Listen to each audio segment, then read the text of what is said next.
The meeting of the Dudley-Charlton Regional School Committee is now in session. It is Wednesday, July 24th. We're at the Charlton Middle School, and it is 7 p.m. We'll all stand for the Pledge of Allegiance. I pledge allegiance to the flag of the United States of America and to the republic for which it stands, one nation, under God, indivisible, with liberty and justice for all. First item on the agenda is approval of the minutes. I'll entertain a motion to approve the minutes of our regular meeting of Wednesday, June 26th. So moved. Second. Discussion? Catherine? Yeah, I have two little ones on page 2 under communications. For Charlton Elementary School Principal Laurie Pacheco, that should be 2021. It should match the same as the story, right? Oh, yeah. Okay. I know Stephanie wanted to stay another year because she was crying so much. And then on last, page 5, when we came back out to open session, it says the motion to approve salary adjustment, William Chaplin, and also Diane Seibold also had that $1,000. Right. Everyone see what that is? Okay. Okay. All right, any other discussion? Seeing none, all in favor? All in favor? Motion carries, it's unanimous. I'll entertain a motion to approve the minutes of our executive session of Wednesday, June 26th. Second. Discussion? Seeing none, all in favor? Kathy? No, I'm sorry. Okay, motion carries, it's unanimous. Approval of the warrants, we do have warrants this evening. That'll make their way around the table. Citizens Forum, anyone this evening? Okay. Communications, Steve? Good evening. Good evening. Welcome. Welcome. There are a couple of items here, and I apologize because I think I blended them together a little bit, and it's just part of my learning process. That's fine. So as far as communication, I do have a statement that I want to read to the committee, but I also want to speak to it after I read it. And that's really new business introduction to the committee. Tonight is a very exciting time for me, as it truly adds to my understanding that I am privileged and proud to be the next superintendent of the Dudley-Charlton Regional School District. I want to publicly thank you, the Dudley-Charlton Regional School Committee, for giving me this opportunity to work with you and lead Dudley-Charlton Regional School District as your administrative representative. I look forward to celebrating, sharing, and applauding the staff and students as they learn, grow, and achieve success through their experiences and continuous improvement. I look forward to serving the communities of Dudley and Charlton with a daily goal to be better and to be the best superintendent I can possibly be. I look forward to the journey ahead with you as a school committee, but also with amazing administrators, central office staff, support staff, custodians, cafeteria personnel, instructional assistants, principals, teachers, and the collective power of the student body. To that end, I look forward to finding my place in what I consider already a district of excellence. So I just wanted to thank you. Welcome. Welcome, Ms. Sullivan. Beyond that, I've really enjoyed my introduction so far, meeting all the people that I've met with, school committee members, administrators, staff, parents. I have an open door policy, so I really welcome people to contact me and schedule an appointment with me as well. But I really, I like where my office is located because I was in a district where the superintendent's office was in a separate spot, but I get to listen to the beat of the drums. I get to see all the Literally. literally. I get to see the students. There's so many students already around the school. It's so exciting to see the student engagement that's going on currently, not only in the athletic fields but also in the parking lots on the side of the building. It really feels like home to me in so many ways. So I really appreciate, again, this opportunity, but I've really been excited by what I've seen and what I've experienced so far, and I look forward to the work ahead. So, And we thank you. look forward working with you. Thank you. Thank you. Thank you. Members, any communications? Kenny? As usual. Okay. I'm sorry. First, I did get an email from Mrs. Kristen Costigian regarding a question on, she was wondering if the district had applied to the Massachusetts School Building Authority for roof replacements for Shepherd Hill and Charlton Middle School. I was able to respond, and I did let her know that the state had changed the life expectancy from 20 years to 25 years, so we're no longer eligible at this time for those grants, and I let her know that. I'm happy to forward along her and my responses, I guess, to you, Mr. Lamache? Sure. Yeah. So that was one thing I wanted to let the committee know. Secondly, I received a telephone call from a Michelle LeBlanc. She is part of the Dudley PTO, and she is, reached out to me through some contacts at the Dudley Board of Health. She's in charge of compliance with setting up events for the next school year, and she asked what are the best procedures and what to do with making sure that they're in compliance with serving food and things like that. Again, I can, with the committee's approval, I'll pass this along again to you, Mr. Lamache. Sure. That'd be great. Great. My last communication, I was able to attend the MASC Summer Summit or Conference that they had in Marlborough earlier this month. I did bring materials back for the committee if people would like to review some of the seminars that I attended. I also have a card about the simplified chart of parliamentary motions that I got for everybody, for us to have as a reference guide. So, again, one of the areas I attended was the social media discussion and ways that we should be communicating as a district, and suggestions that they had, which I found very interesting and informative, and I feel we do need to do a little more work as far as social media and maybe as communication in general across different avenues to continue to reach the community. So that's my update. Thank you. Anyone else? Okay, and I just want to verify the subcommittee, the warrant subcommittee, because I made an error. And I said Stephanie was on the committee, but you were an alternate. So it is Catherine and Kathy and Mary for the 4th, when we need someone to sign the warrant, and myself.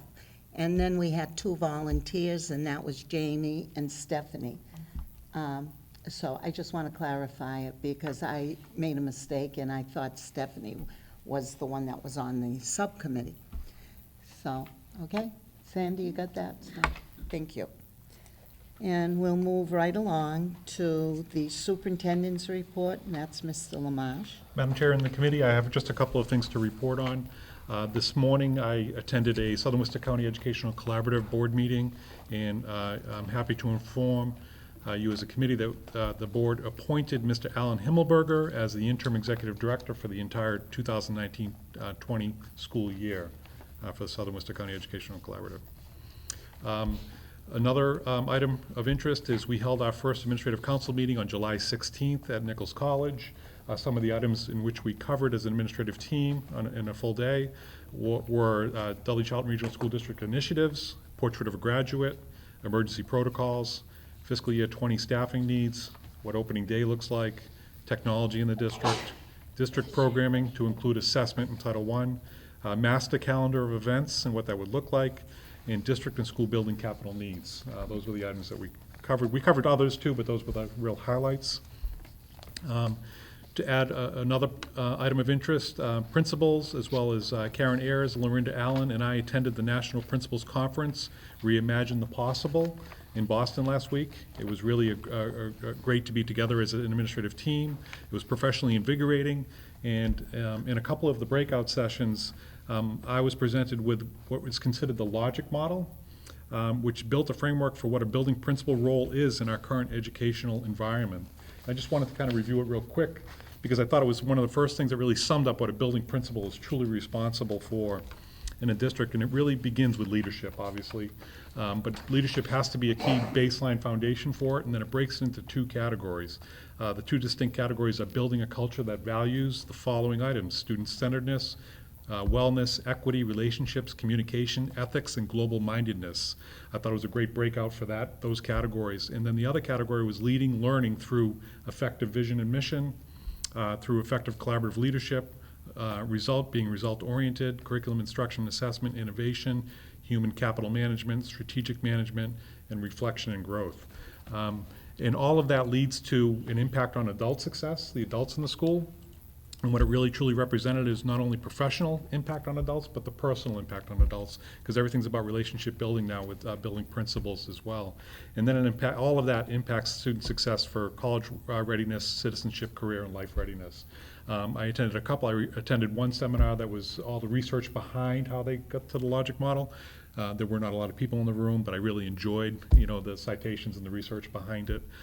So I thought it was a great week last week, a couple of days with the administrative team, and for us to get together, have lunch together, and really kind of, talk about our personal lives, but also talk about the stuff that we were learning in the workshops too.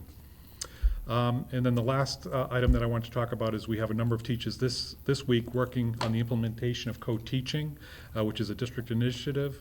And they're going through training. I met with a few of the teachers when I visited Dudley Middle School today. I completely understand feelings of anxiousness, especially sharing classroom environments, because sometimes teaching can be in isolation in your own classroom environment. But what I found through the individuals that I met was the excitement of collaboration and a true growth mindset within the teachers that I met, looking forward to this initiative. And I would respectfully, if I could, ask Lorinda if she wanted to comment on it, because she's leading the training on this to the committee. And that would be that's the last item that I have. Thank you for letting me just share a little bit. It's nice to come back to the table and be able to give you an update. So in May, after we had identified our teams that were going to be co-teaching in the fall, we had our trainers come in. The high school had a trainer, Dr. Kathy Porcaro, and then the grades 1 through 8 had Abby Hanscom. And Abby is the director of special education in Westwood. She has been a co-teacher in the classroom and now is implementing, or has implemented for several years, the co-teaching model in Westwood. And she also works as a contracted professional development trainer from Teachers 21. Dr. Kathy Porcaro was a retired special education teacher, and I don't know if you remember, she came in January and had done our evaluation of the high school, and then came back and was able to train our teachers in May. So both those sessions were great. So this summer, Abby came back and did yesterday was kind of a recap, let the teams kind of share, okay, what are your questions still, where are you at? And the feel for the in that room was kind of just like Mr. Lamarche said, it was very full of excitement, and they're ready to embrace this. They're excited about the possibilities of what it's going to do for our students and learning to have two professionals in the room. Their biggest fear at this point is, when are we going to have time to be together and plan? And principals have helped talk them through some of that fear, and they've worked schedules to make sure that that time is going to be built in for them. So it's really exciting. Today they hit the ground. They actually broke out into small groups. I was checking in with them, and they were actually doing the meat of the work and how do they function in a classroom as two equals. Because the biggest thing is we don't want a student or a parent thinking, oh, well, one's the teacher and the other one's the helper teacher.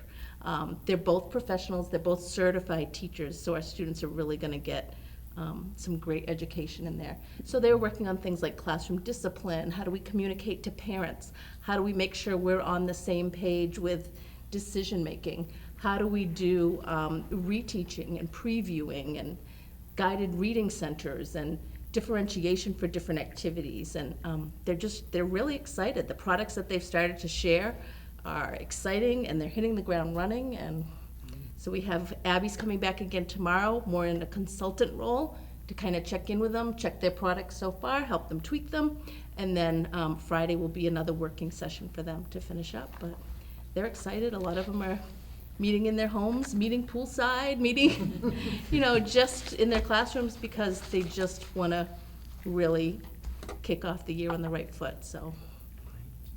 Do you mind through the chair? Go ahead. So I understand, but correct me if I'm wrong, I talked to a teacher that was going to be part of this implementation, and I've had parents ask me, what's it going to be like in the classroom for my child? So I asked the teacher, who isn't even in the grade that the parent asked me, but she said there's 5 different kind of practices that they're going to try to put into effect, and there's kind of a method to how they do that. and I don't want to put you on the spot, but Sure. maybe we could outline that at some point, just so that parents, so that I have a better understanding to answer that question to parents. Absolutely. I'd be happy to put that on the agenda sometime to present. Just real quick, a couple real simple things. One of them is station rotation. So if you and I were teaching in the same classroom, you might have a group of students at one station, I might have them at another station, then we keep rotating the students. Some of them is one observing while one's teaching. And when we say observing, we don't mean just, walking around, do you need help? Do you need help? But actually taking data on a student, or, okay, you read okay, he's having trouble with X, Y, and Z, and making notes, that type of thing. Parallel teaching, completely, you might have kids that need reteaching, and you might have a group that needs challenge. And so two teachers may be teaching at the same time in different parts of the room or in a smaller section of the room. So I'd be happy to share some of that. The one that stood out to me was large group teaching and then smaller group teaching, but teaching the same information in the same manner, because they're doing these workshops ahead of time that discuss exactly what they're going to teach for that day, how they're going to teach it, and how they're going to reach those students, but in a larger, broad setting for some students, and then a very small group setting for Exactly. others. Or it might be just simply changing the pacing in the classroom, but the standards will all be the same. Students will have the same standards to meet. And one of the things that our presenter kept emphasizing yesterday was that it almost really should be called co-planning, because the planning piece is so critical to the success of the implementation of the teaching. I know all of our teachers plan, but she says, on that day when you're tired, you can't just be driving in and be thinking, oh, I might do X, Y, and Z today because they didn't quite get it yesterday, I'm gonna review it. She says you need to be cognizant enough of sending an email to your co-teacher the night before, or calling them and saying, you know what, did you think the kids didn't get it? Because I really thought that we need to reteach that, and what's our game plan? So those types of things. So we have more PD planned for this same cohort in October, and then again in January, so we'll be following up. We have a specific checklist, which we can share the next time we come back, for principals when they go in the classrooms to observe, to make sure a lot of these specific things they've been taught are what we're observing in the classroom. Not as a gotcha, but simply as a way to help them have some feedback for growth. And the feedback, just if you don't mind, the feedback that I've received from parents are that they're excited too, because they feel like they have two high-level professionals that are hands-on for their student. So that's Wonderful. kind of a cool concept of the way that they're looking at it. Another question I'd ask, if maybe you could get to us, is who these co-teachers are in each grade, because I know who Absolutely. they are for the grades my kids are in. Sure. But I don't know through each, and I don't know for Dudley at all. So it would be really helpful to just even have the names of kind of the grades and names associated. Absolutely. Thanks. How many classrooms is it going to be all total? Right now, we have at least one at every grade level. I'm trying to think. We do not have one in grade 5 at Dudley Middle, and we do not have grades 11 and 12. But every other grade, and nothing at kindergarten because we started in first. But every other grade has at least one team. Some have two teams. The elementary, some of the elementary student classrooms are a full teacher, full day. So a co-teacher for every subject all day long. So if it was you and Kathleen, you would never leave the room. And then for some of our older students, just because of scheduling needs and staffing needs, we focused on ELA and math for a lot of the middle school and high school models, because that's the key content area. So there'll be co-teachers in the room for the ELA and math blocks, not necessarily for science and social studies, although in some schools and at some times that may happen. So that person who was co-teaching would go to another teacher to co-teach with that person? Yes, That'd be more at the high school, though, right? 'Cause correct. And a couple of the middle school grades have a similar model to that as well. Thanks. And again, based on the number of students who needed it, because we don't want to we want to keep the class sizes manageable in terms of a ratio of students. Can I ask one more question? Sorry. How'd you do the ratios? Because the grade that I know the most about is probably third grade, and I think there's 26 students in that classroom, if I have it correct. And so are they all similar to that? So it's dependent upon classroom size for grade. That's what indicates, principals then will indicate how many students in each classroom. Okay. But then as far as the ratio of students who are on an IEP to students who are not on an IEP, the state requires that it has to be 50% or less of the classroom Okay. on an IEP. So those numbers could change. In some classrooms, it might be 49 and 51%. In some classrooms, it might be 30% and 70%. It just depends on the number of students who are identified with a need and the number of students we have, or the number of teachers that we have doing the co-teaching model. For example, at Charlton Elementary in first grade, Mrs. Pacheco's model, she was able to have her schedule work so that she has 2 first grade teachers that are doing co-teaching all day long. So those ratios of students on IEPs and students not on IEPs would be a little bit different Okay. than, say, Mr. Packard's building, where he only has 1 identified classroom at a grade at this point in time. And again, that'll be part of next year when we get into budget conversations about, are we able to expand this? And that's our hope, and what's the efficacy of it, and how will it work? Thank you. I have a question. Lorinda, just wondering, do they have, like, I know, well, I don't know. So at the different levels, do they have like 2 whiteboards in the classrooms? So that when they do the break aparts, the teachers have what they need to be able to do the teaching? They don't necessarily have 2 on the wall, but when they break apart, they Right. do have either a chalkboard and a whiteboard, or they have planned their activities such that they won't need the same supplies at the same time. So if one's using the projector, the other has planned an activity that will require Okay. a different set of materials at that point in time. So at this point, I don't see that that's something that's going to prevent any instruction from happening. No, I was just gonna say, in the math classroom that I taught, that with the co-teaching model, we had, I got roving whiteboards, and they were pretty cheap, and they were I couldn't believe how wonderful they worked. Okay, Like, so that we could do breakout sessions. We could even roll one into the hallway if we needed to. great, So it might be something to look at if they need it. thank you.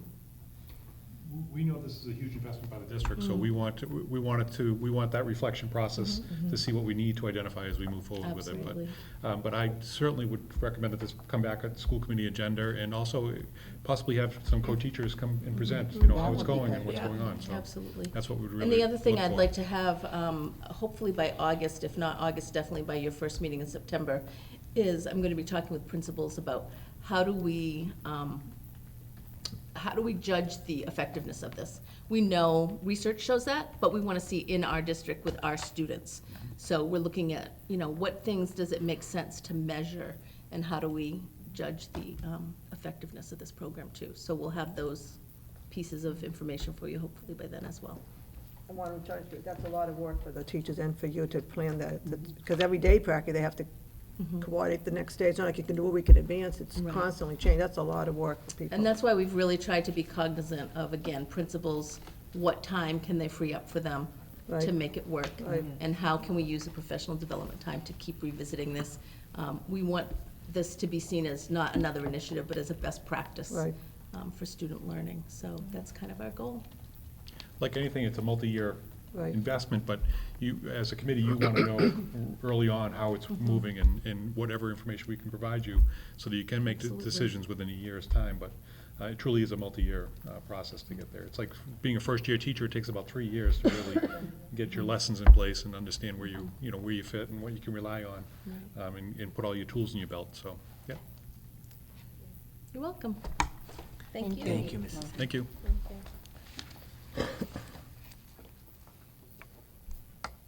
Does that conclude the superintendent's does. report? Yeah. Thank you.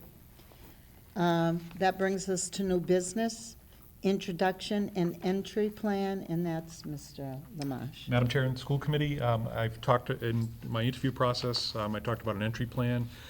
Tonight, I'm here just to kind of present what the framework is of that entry plan. And I'd certainly welcome feedback either tonight or as we start moving on the entry plan. It's not being rolled out tonight, just providing you with a framework. The entry plan will be what I call a studied introduction. I'm really in a process of learning. As I talked about previously, I don't agree that it's a listening tour, it's a learning tour. Anything that I take in, I'm learning. I have to continue to absorb as much information as possible, not just through my ears, but through my eyes, and through all of my senses. So it's really a learning process. So the entry plan will be titled a studied introduction. What I believe would be a great framework for this is with the addition of the assistant superintendent is to actually do it together, to have a joint entry plan together with that individual. We will seek input from everybody and anyone about the Dudley-Charlton Regional School District, from the communities, from teachers, staff members, community leaders, parents, community voters, taxpayers. We will seek information from anyone. The areas of focus that I was looking at right now are around teaching, learning, and assessment, the infrastructure, technology, and budgetary operations, governance, policy, and resources, parents and community relations. Those are really the sections that I'd like to try to design the entry plan around. Each one of those sections will have accommodations, things that are going extremely well, which I'm sure that those will be very full pages. It will have our observations, and then it will have a section called Getting at the Work Ahead. What does the work ahead look like within those categories? So that's really the framework of the entry plan. I apologize that I didn't put this in your packet, but I will, moving forward, my superintendent's report and whatever notes that I have associated with this. But that's kind of what the framework is moving forward, and I look to try to roll this out at the end of August and try to have something within mid-year or before the end of the school year, before the end of the budget season for your digestion moving forward with the FY21 budget. So I hope that makes sense, but again, I welcome feedback from you this evening or in the future as well. Thank you. Any questions? Okay, thank you, Mr. Lamache. Welcome.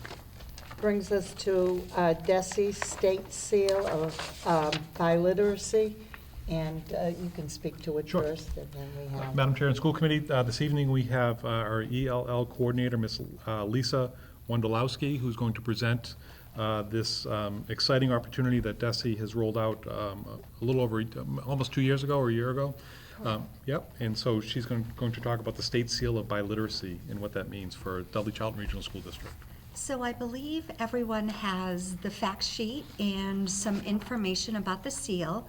I'd like to kind of just give you an overall benefit of it and why we're really excited to be offering this in the district. It is a state initiative which rewards students who demonstrate bilingual ability. But what is really interesting about it, and I've been making parents aware, it's looking at all 4 domains of language. It's looking at listening and speaking, but more importantly, reading and writing. So our students would need to demonstrate proficiency in all 4 areas. I am presently working together with the Foreign Language Department from Shepherd Hill to get us all coordinated on it. As you can see from the fact sheet, we've identified 58 seniors who would be appropriate for that seal currently. And what's extremely exciting about it is 34 of those students have the ability to earn the seal of biliteracy with distinction, which is an even higher advantage. And why students would want to earn this seal is it's placed on their transcript, and colleges would look at this, and in some cases, it would waive their need to take foreign language requirements at college. If a student is not attending college, this is a benefit to employers because they show they're biliterate.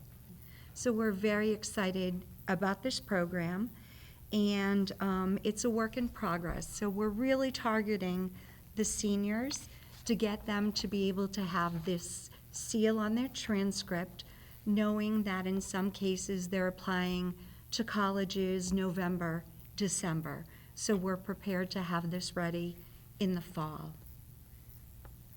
Does anyone have any specific questions? No, but it sounds exciting. It is for the very kids. exciting for our district to be able to offer this.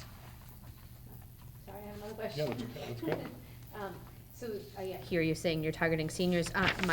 My oldest child is just going into 5th grade, and I know I received information on it. Correct. How early are you recruiting or looking to get students engaged? Well, what I did is I sent out a letter district-wide, and I do have a list of students who said they're interested. Okay. I did need to do some clarification because there was a misunderstanding that the pathway to the seal of biliteracy was a separate language program. Okay. So some parents wanted more information and several have emailed me asking for clarification.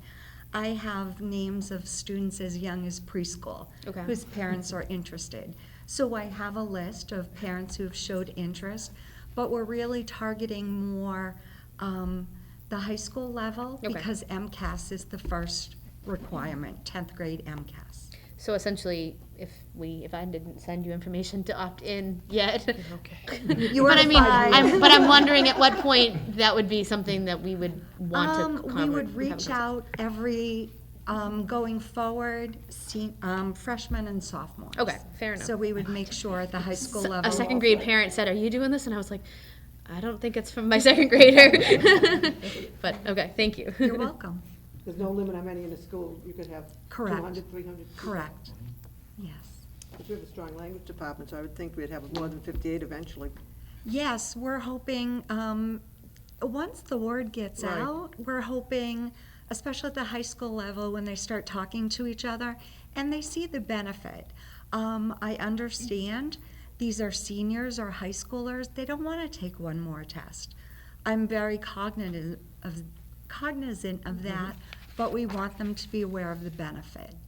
And I really think it's a very strong benefit financially at the college level and also in the workforce to be able to have kind of an advantage if two people have the same training experience. If one is bilingual, that makes them a better candidate, in my opinion, for the same position. The foreign language criteria doesn't just apply to those foreign language classes that we teach, correct? Correct. It is any language. Any language. Correct. And it also could be a student who does not take foreign language. They just, in their home environment, have that distinction or ability to speak, listen, read and write in that language, they would qualify. That's great. Sounds What is the test? Is it in a foreign language, or is it in the test, the AAPPL test? That is a foreign language That's in test. foreign language? Yep. Okay. And right now, all of the current languages in our district, except for TWE, would be able to take this Apple test. Kind of like an AP test, would it be that comparable to an AP test? Correct, it would be. The cost also is another factor. It is presently $20 at the most. Once I get a better sense of how many students, the company said they would give us a reduced rate.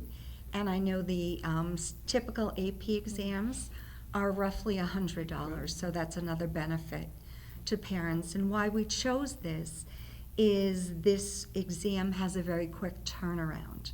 The AP exam, the students take in May, and they don't get the results till July. Right. So we wouldn't be able to extend this to rising seniors. Whereas with this test, we could administer it in September or October, and we would have the results within 2 weeks at the most. Great. Sounds good. Can I ask a question? Of the 58 students that you have, were any of those 58 part of our English language learners? There are 0 English language learners. Okay, and do you think that they're not meeting that because of the MCAS score that they need to get in English? Okay.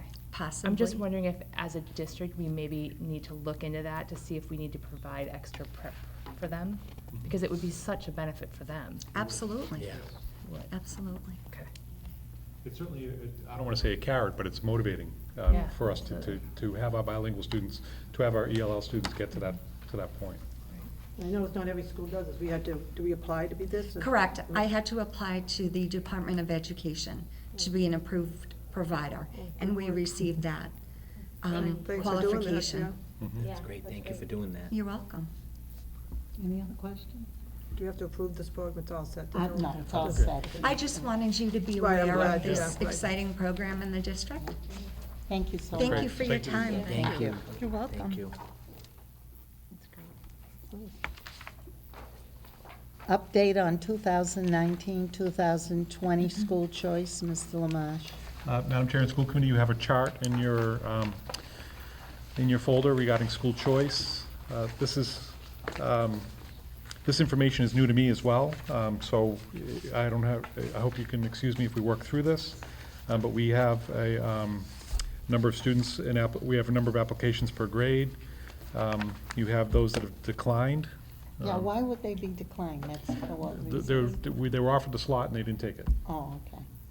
So we were talking about opting out, yeah, we talked about change, Okay, word then, change. okay. Wordsmithing a little bit more. Because when I saw declined, I thought maybe we did the declining That's part. what I No. thought too. You did, yeah. Yep. Right now, so that's the upper chart with the actual school choice for the year. The middle chart shows our total enrollment, which includes school choice in it, and the bottom chart shows what our total school choice numbers are for the 2019-2020 school year.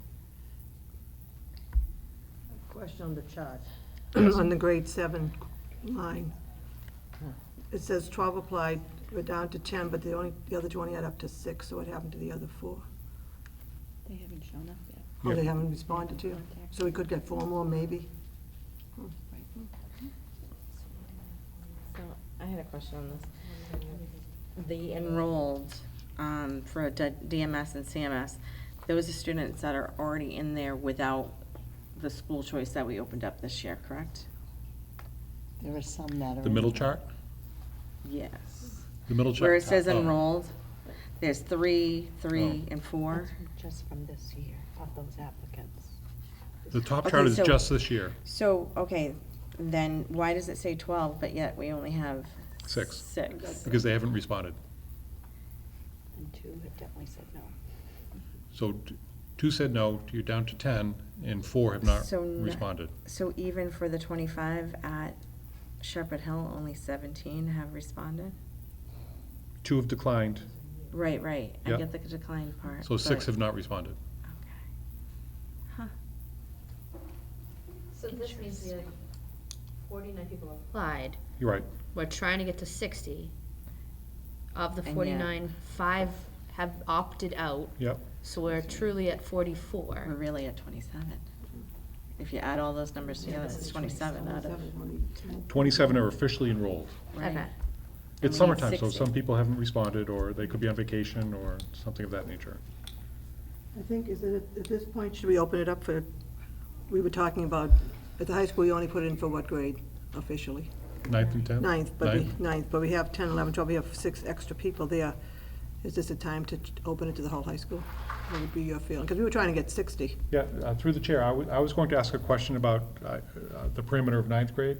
The example I'll give you is if you have a student who currently is enrolled at Shepherd Hill, and the family happens to move out of town, they get school choice back, and they want to finish their high school career, but you've restricted it to just 9th grade only. So, aside from the 2, I would ask for some flexibility to accept those students under school choice. We've done that in the past, where we just voted to let them stay, and we just called them a regular kid, didn't we?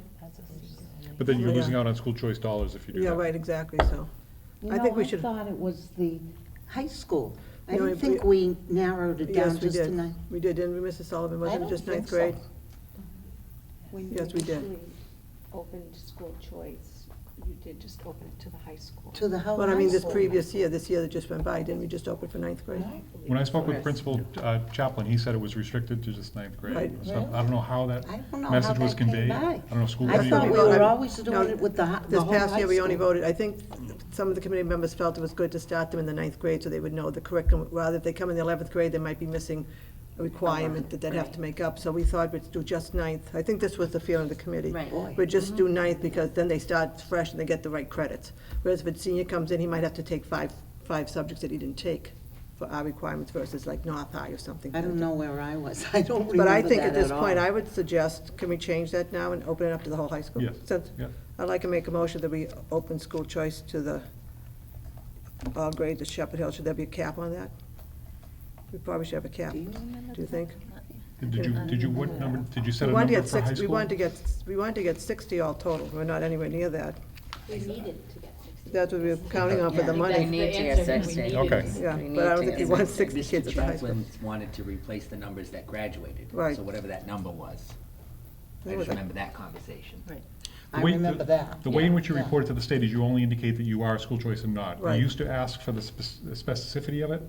You know, But- in kindergarten, you're only looking for one. Right. But now they just want to know whether you're school choice or And we not. make And the what decision, schools are yeah. school choice. They don't need an exact number. But we make the decision. Correct, What our yes. motion, Yeah. so my motion, I think we should have a cap on that. Yep. What did we want at the high school? Didn't we want 30? 30 kids at the And high then the school. middle school get 15. 15 each. We want 60 total. We're not even close to that anyplace. So should we open the high school up to 30? Second, so we can have a conversation. Right. Right. Sandy, I second it. Just so we could have a conversation. My motion was to Okay. have 30 at the high school, all grades. Discussion. Yeah, I think that we should have this conversation with Mr. Chaplin, or at least maybe we should We- ask Mr. Lamarche to make sure that he isn't concerned to take on additional numbers in certain He's grades. not, he and I have already had this conversation. Okay. That's why I was bringing it up, Okay, coming here, because he did believe that it was only restricted to ninth grade, and he was concerned with that, and that's, so he brought it Okay. to my attention when we were already having a meeting, so. okay, I was gonna bring that up tonight anyways, okay. okay? And then I think if I recall correctly, it was Mrs. Starcheski that had a concern if it was opened up to grades earlier than 7, if we wanted to try to expand in the middle school. Does that sound accurate?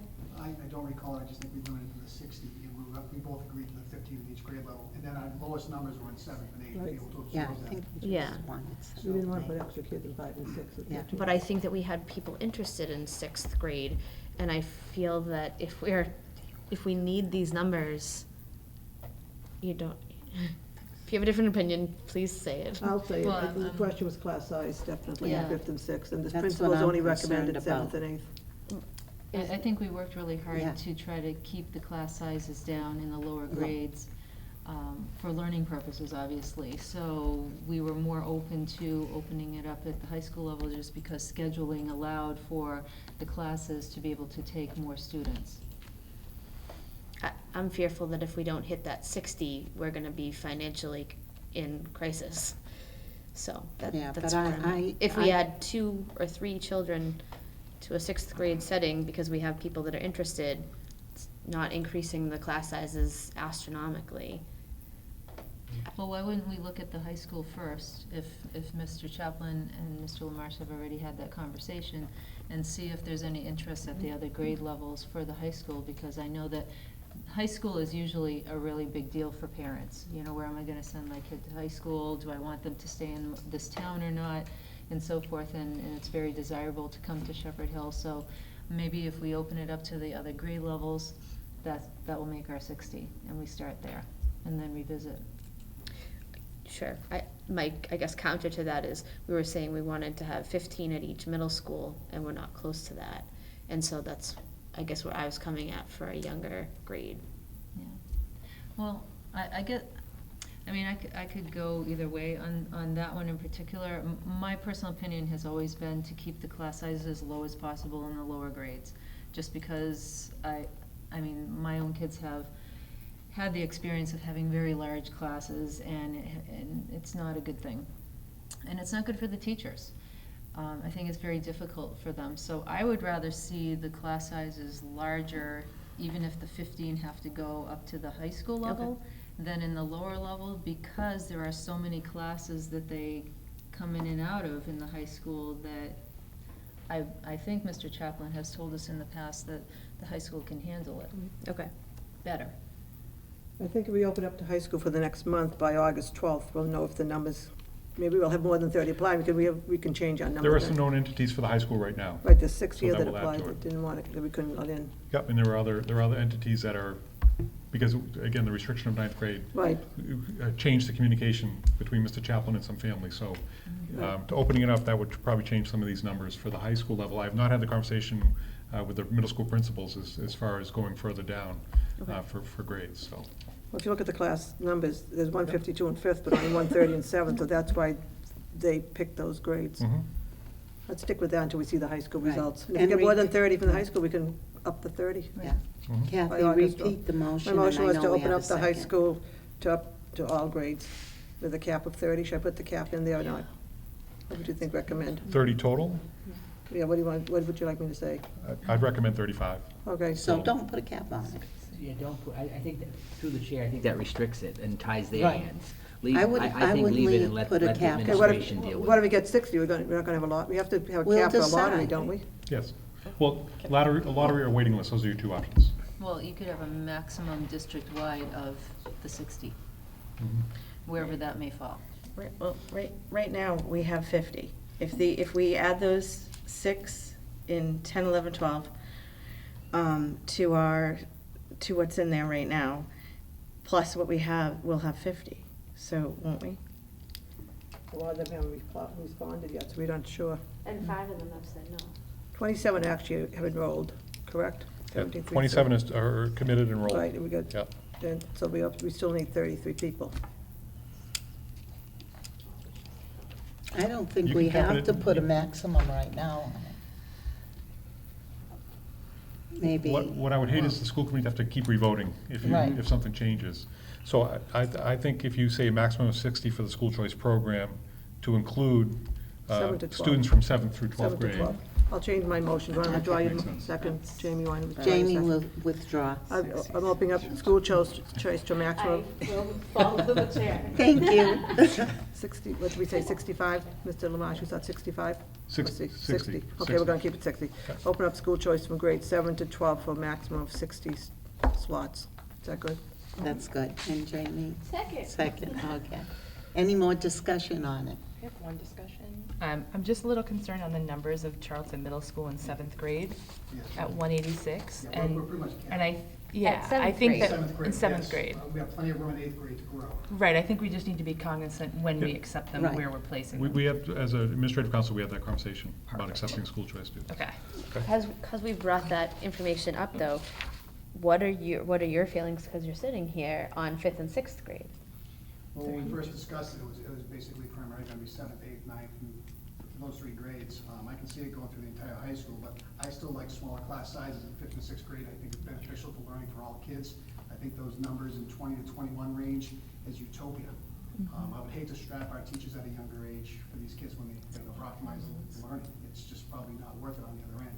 Well, 7th grade is 186 for you on this 186 sheet. is high, yeah. Right, but 5th grade is 162.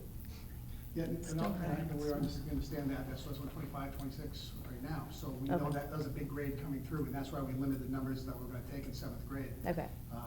We couldn't take any more than that, and if they fill them all, we're looking at 190 kids, 191 kids, that's Yeah. a lot. Okay. And can I Thank ask you. one more question? Any other What, questions? I do. Go ahead. For your, I'm just looking at your numbers versus Dudley, and I don't know, I forget, I know I toured the school, where are you at capacity? Total capacity is about, close to 800, so we have plenty of wiggle room. Oh, you do? You know, Okay. numbers could go way up, but I mean, we're trending now, heading in a positive direction. Okay. We kind of went down a little bit, and now our population's starting to go back up where we like where it's going. And do we have any new developments that are coming into town? Not that I'm aware of, not yet. Okay.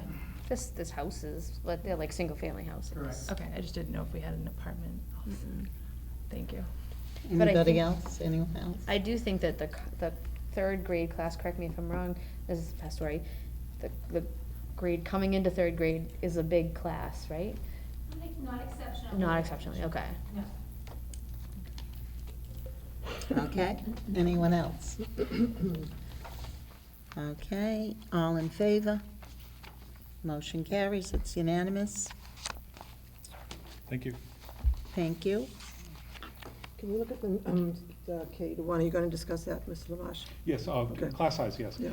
I did, when I reviewed, I believe it was last year, probably might have been September, but late August, there was questions about class size and it popping up right before the school year started. So this is something that we've talked about and we took a look at. Right now, class size at Mason Road in grade Grade 1 is at 23, and from my perspective, that's really a high watermark for grade 1. We could probably absorb one class of 24, but this is something we're going to pay close attention to with Anne Marie, our registrar, and come back in August, and if something has to happen, we will report back to you in August before the school year starts. If we start seeing class sizes of 24 or 25 in grade 1, I'm going to recommend the school committee to take action on that. I because still think that's even too high. think 23 is high. I'd like to make a motion that we add another section, grade 1, for discussion purposes. Do I have a Today. second? A second. Okay. Okay, my only question, if we wait until August 12th is our next meeting, I believe. right? 21st, that's even worse. There's nothing worse, than this has happened to us several times throughout my tenure. We've had, one year, I remember, I think you might have been around at that time as a student, something like 21 first graders came in over the summer at Mason Road, and we had to form a whole new group, which means taking kids from classes and making new ones. Plus, there's a scheduling of all those, that new class has to have 5 specialists. And if we wait till August 21st, that's a pretty monumental task to do for a principal and a school. So I think 20, even with 6 sections, it'll be 19 point, almost 20 kids in a class with 6 sections. So I would think if we're gonna act tonight's the night to do it. I think August 21st is too late. If you have. Madam Chair, the only thing I would say is, it doesn't mean we're not planning. Okay. We're planning a contingency plan for it, so we wouldn't wait till August 24th to lift a finger to try to plan for what that would look like if we had another section, but I'm at your mercy as a school committee if you Well, want I to. don't know if it's gonna carry if we wait till 21st and it's voted down, you know what I mean? Understood, I'm but just- I yeah. just didn't want you to think we weren't planning. No, I on know it. that, but Yeah. I mean, Yeah. we have to give you the final okay, so you might do all that planning. If the committee doesn't vote its majority. Right. You've done all but nothing. So I think if we're gonna do it, tonight's the night to And I make think the an extra decision. section would be good too, because you'll still have the average of almost 20 It's almost in the 20. class for first graders. It's important. I think 23 is too many. I Jamie? don't think that Mrs. Desto has told us there's any space in that school. I Well, thought there that they is- were like, there they is. have. She said she has a space. if she This is needs the it. same number of classes as this year. lost a kindergarten. I asked her, she said she has a space if she needs it. She took out a kindergarten? Yeah, we right? lost the Remember, kindergarten. yeah, kindergarten was going to So we'll take, the rooms are there, it's just different Charlton grade. Elementary, Okay. right. I just felt like we've had this conversation with her There's no room. recently. Right. I did ask her that question. Yeah, but they're losing one They're losing ones, it's kindergarten. the same thing, just a Same. different grade. Okay. Uh, As long as we have a place. Any other questions? Any more discussion? To me, I'm sorry. Go ahead. No, go right ahead. Madam Chair, the only thing I don't understand is budgetarily, the Yeah. impact Yeah. on that, so. That was where that's- my question was, where are we gonna fund this from? I have a question for Mr. Matthew. In terms of our new hiring and so forth, how are we making out as a net gain or loss or? Right now, with the positions that were included as part of the budget, the ELL positions, the special education coordinators, and the additional special education teachers, we're in the hole about $20,000 from that hiring process. So that tells you a bit of the story. There have been a few other resignations and changes that have occurred, you know, in the last month or so that aren't factored in, and though, because these positions were kind of budgeted at the beginning of the process, it was with a fixed number for anybody that's resigned since, you know, the completion of the budget process. Those savings are usually much larger because we're planning for the full salary for that person. Their replacement usually, not always, but usually comes in cheaper. So, you know, to give where we're going to be when everything is all said and done, it's tough to say. That said, I will remind the committee that we do have the contingency line item of $100,000 in the budget, as well as a substantial amount of monies in for textbooks that we would be looking to purchase at the end of the year. But that may be something that, you know, if indeed the program is accepted and that's what we go with, there may be some monies available from there in terms of the purchase, as, you know, it was fully, once we figure out exactly what we're buying versus what we had budgeted for. So there is the possibility of some other level of savings in there. We have the contingency amount, but right now, just with the new positions from the budget, we are in the hole. Thank you. If push came to shove, we could always take out of reserves also, correct? If we had to, there's reserve. How much do we have in our reserves about right now? Well, again, we have the contingency line item within the budget. That would be the place that we would That's what fund we that. take from that 100,000, so that would cover more than covers the faculty member. Yes. Thanks. Go ahead, Are we Kathy. able to take a vote that if, like, to allow Mr. LaMarche, if he needs to go through and hire that teacher, that he has the authority to do that?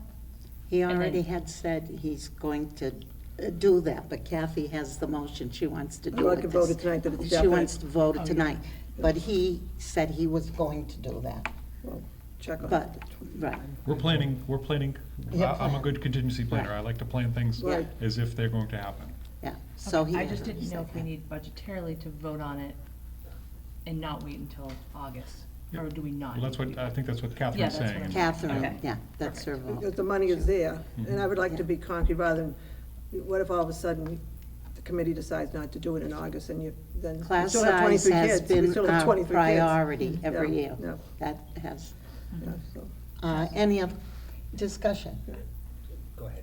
I just would like to say, like, we know Mason Road is our school that has a lot of students that are on the lower end of the income level, and I think that when it comes to first grade, that is your year that they get it, and they start to learn, they're learning how to read, and those are when all those things are Right. happening, and we really need to be cognizant of that.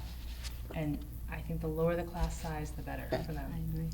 And we're not going that low, like we say, it's still 20, which Right. isn't It's like, still- which yeah. isn't, I mean, it's good, but it's not like 15 or Right. something like that. My only question was just for clarity.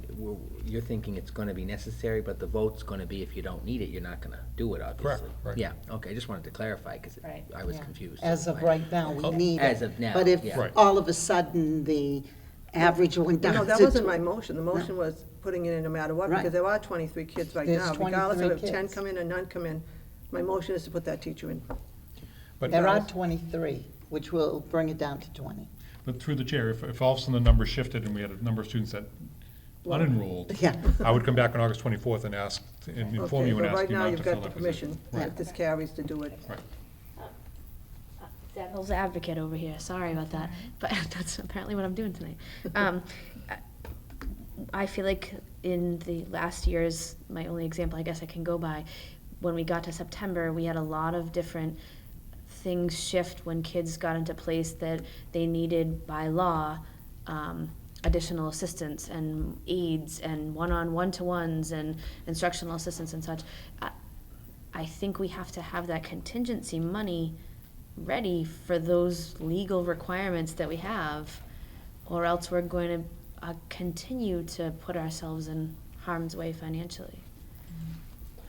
Through the chair, so what do you recommend, Mrs. Terry? That- I guess I'm just concerned if we move forward on this, and I'm just feeling like we're going to probably face those same challenges.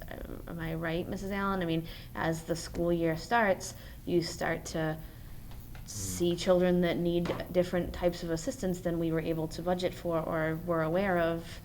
We've Often. tried to, yes and no. Okay. To answer your question. We've tried to really think through that carefully this year. Okay. We've had conversations with teams and teachers and principals, and we've started to staff programs instead of staffing students. So we're hoping we're not going to see, like we saw last year, where I had to keep coming back to the There was table. 4 meetings or so. However, that being said, Mm. you are correct in the unpredictability of a move-in or, identification. I know we have a high number of students that are predicted to come in for preschool from early intervention. And while they give us a number of students that are coming, they never necessarily identify the full need. So it could be they just need speech services, and it could be they're medically fragile and need an intensive placement. So yes and no, if that answers your question. Sure. But am I correct, Mr. Matthew? That's where we take the money from, right? Is contingency usually when that happens? We'll generally either offset the salary through circuit breaker, Okay. if it's special special education related, or obviously contingency is one of those other buffers there. It's not an easy, question for the committee to answer, because there are always unknowns. We could use triple or quadruple the contingency amount in the budget. So Our philosophy has always been to keep the teacher ratio low. And right now, there is a need. I think 23 students in a first grade is too many. So we have to go with the immediate need, and that is to hire another teacher. That's my philosophy. I also agree with you regarding the contingency amount, because anything could happen in the district. We could suddenly immediately need to repair the roof at CMS, and that has to come from somewhere as well. We don't know what is going to happen, which is why we have a contingency fund, and $100,000 doesn't go a long way these days. So I guess, and I also agree with you, because I like to have the smallest class sizes possible for the students. So I guess my question is, have we looked at our staffing to see if there's anyone that we could move from one position to another to fill that need throughout the district?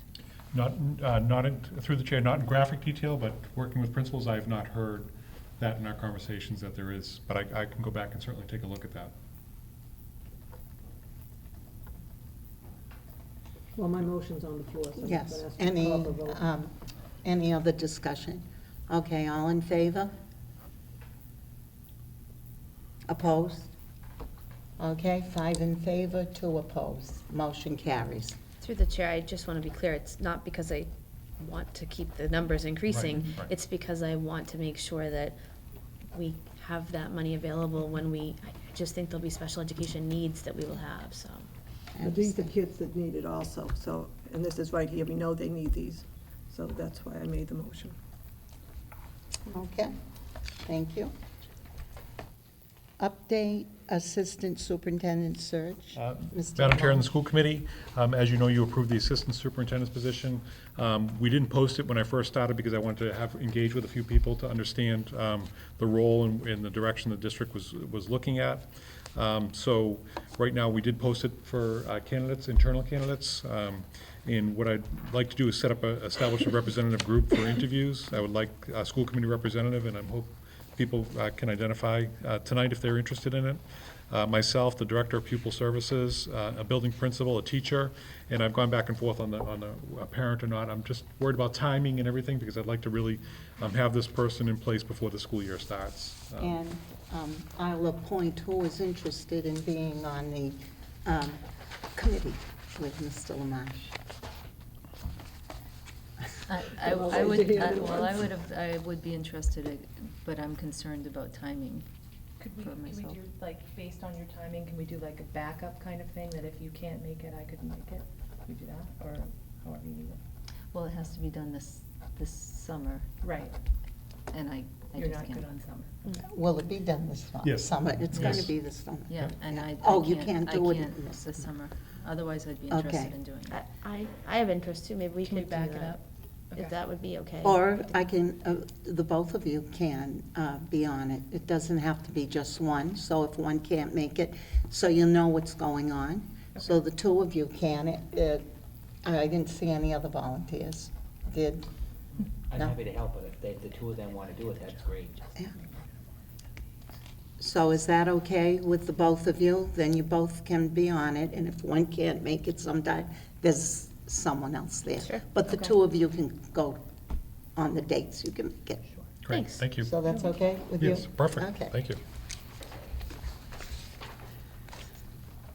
And anything else with the update? No. Okay. And Director of Finance and Operations report, and that's Rich. Thank you very much. So the committee is aware, at the August meeting, I should have a fairly good handle on the FY19 closeout, which would include an estimate for our E&D fund certification.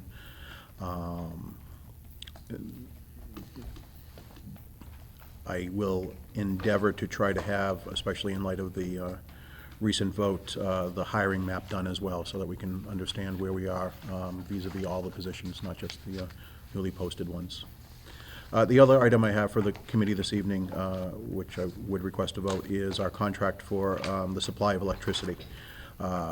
We've done this in collaboration with the French River Education Collaborative and the members. More and more members are trying to get on the same cycle of when their contracts renew.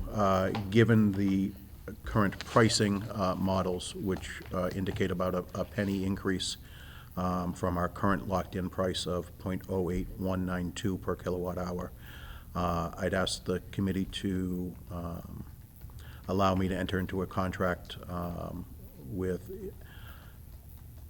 EDF Energy for .09098 per kilowatt hour. Okay, so I'll entertain a motion to approve Mr. Matthew in entering into the contract. So moved. Second. Discussion? So that did go up from .08 to .09. How much is that in the course of a year? What does that mean? It's really impossible for me to estimate that off the top of my head. And even though I brought my laptop, I'm not even going to open that one. This will take impact about the end of November, so there'll be a slight impact for this year's budget. Okay. We'll use that to gauge what increases we need to do for the FY21 So is budget. this contract a yearly, or is it a three? How many years? My recommendation, I'm sorry if I wasn't clear, is for 12 months. Or just the 1 year? Yeah. Okay. Yeah. Any other questions? Seeing none, all in favor? Motion carries, it's unanimous. Thank you. Thank you. And before our next meeting dates, we did not come to a decision on our subcommittee, the Budget and Finance. So we wanted it the week of the 29th, Next week, right? Next week. That's next week. So what days can we make it? Wednesday. Rich, you were gonna check on Wednesday, can you make Wednesday, like you said? You weren't sure about that conference call? I just need early, as early as possible. 8:30 is good? Oh, Yes, that's, absolutely. okay. That's- I thought Richard had a conference call. Yeah, that's what I he do. had said. It looks like that conference call will need to happen, but it's okay if I step out for a little bit Okay, why from don't that we keep it meeting. Wednesday, 'cause Yeah. Tuesday's kind of, yeah, Wednesday sounds good. How about Wednesday for Wednesday you? sounds good. A week from Then tonight, a week at from today. 8:30, would that be okay? All right. Okay, So that is the 30th, right? Or 31st? 31st. 31st. Okay, so next meeting dates, and the subcommittee will be the 31st, July 31st at 8:30. And the school committee meeting is going to be Wednesday, August 21st, and it will be at Shepherd Hill at 7 PM. Future agenda items? Do we have any this evening? I don't know, no. Maybe just We'll think of, more numbers on school choice if we get any new Sure. ones. yeah. It'd be nice to know that we're filling the stops that we need. Knocking down our doors. If you think of any, just email me, and I'm sure we will think of some. We will. Okay? And at this time, we're going to enter into executive session to conduct strategy session in preparations for negotiations with union personnel, or to conduct collective bargaining sessions or contract negotiations with union personnel, only to reconvene into regular session, take votes if necessary, and adjourn. I will now take a roll call. Jamie? Yes. Kathy? Yes. Yes. Yes. Stephanie? Yes. Kenny? Okay, we're now in executive session.